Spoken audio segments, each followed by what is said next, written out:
ಇವತ್ತು ನಮ್ಮ ಮನೆಯಲ್ಲಿ ಪಿತೃಪಕ್ಷ ಮಾಡಿದ್ದೀವಿ.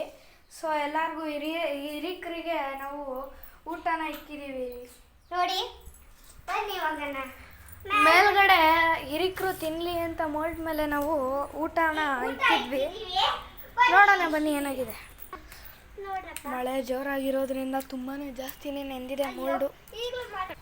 ಬನ್ನಿ ನೋಡೋಣ ಏನಾಗಿದೆ. ಕೊನೆಗೂ ಬಂದ್ವಿ. ಹಂಗ ಸುದ್ದಿ ಮಾಡತ್ತಿ ನೋಡಿ.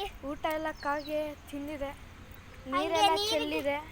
ನೀರೆಲ್ಲ ಚೆಲ್ಲಿ ಇಲ್ಲೆಲ್ಲ ನಮ್ಮ ಮನೆ ಮೋಲ್ಡ್ ಇದು. ಇವೆಲ್ಲ ನಮ್ಮ ಮನೆ ಮೋಲ್ಡು. ಇಲ್ಲೇ ಇದೆ ನಮ್ಮ ಮನೆ. ನೋಡ್ರಾ ಊಟ ಎಲ್ಲ ಹಿರಿಕರು ತಿಂದಿದ್ದಾರೆ ಅಂದ್ಕೊಂಡು ವಾಪಸ್ ಕೆಳಗೆ ಹೋಗೋಣ. ನನ್ನ ತಂಗಿ ಇಲ್ಲಿಂದ ಕೆಳಗೆ ಇಳಿಯೋಕ್ಕೆ ತುಂಬಾ ಭಯ ಬೀಳ್ತಾಳೆ ಹೈಟ್ ಅಂತ. ಆದರೆ ನಾನು ಯೋಚನೆ ಮಾಡಲ್ಲ. ಇಲ್ಲಿಂದ ನಾನು ಜಂಪ್ ಮಾಡ್ತೀನಿ. ಜಂಪ್ ಮಾಡೋಣ ಬೇಡ ಅನ್ಸುತ್ತೆ. ನೋಡಿದ್ವಿ ಹೆಂಗಿದೆ ಅಂತ. ನಮ್ಮನೆ ನಮ್ಮ ತಾಯಿ ಎಲ್ಲರಿಗೂ ಅಡುಗೆ ಮಾಡಿ ಊಟ ಬಡಿಸಿ ತುಂಬಾ ಸುಸ್ತಾಗಿ ಕುತ್ಕೊಂಡ್ಬಿಟ್ಟಿದ್ದಾರೆ. ನಮ್ಮ ಮುದ್ದಿನ ತಾಯಿ. ಹೌದು, ನನ್ನ ಮುದ್ದು ತಾಯಿ ಹೇಳು. ಓಕೆ ಬಾಯ್.